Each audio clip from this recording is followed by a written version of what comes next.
Madame la Présidente, tout dispositif destiné à venir au secours de l'emploi, sauf des cas très particuliers, est la preuve d'un échec des politiques nationales et en l'occurrence européennes en la matière. Cela est d'autant plus vrai que la dernière crise économique a eu lieu il y a maintenant plus de 10 ans. Il s'agit donc d'un assistanat sur des fonds publics destiné aussi à pallier les difficultés des entrepreneurs privés dans leur recherche de collaborateurs qualifiés. Dans le cas précis, le dispositif de l'initiative emploi jeunes mérite pourtant d'être regardé de plus près.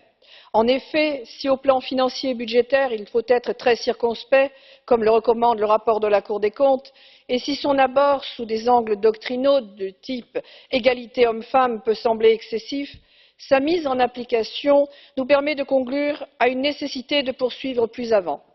Notre groupe et moi-même avons pu le vérifier sur le terrain, aussi bien en France qu'à l'étranger, grâce à la rapporteure Mme Tomc. Les conditions nécessaires à sa mise en application sont des financements mieux contrôlés et mieux gérés, qui ne se substituent pas aux fonds nationaux et qui bénéficieront d'une évaluation régulière de qualité. Il ne doit surtout pas devenir définitif. Pour l'aspect positif, il doit utiliser utilement les fonds européens de soutien à nos jeunes les plus précaires dans leur apprentissage et dans l'emploi, et il peut éviter les fuites de talents dans leur pays. Très attentifs et positivement critiques, nous soutiendrons ce rapport de mise en application. Je vous remercie, Madame.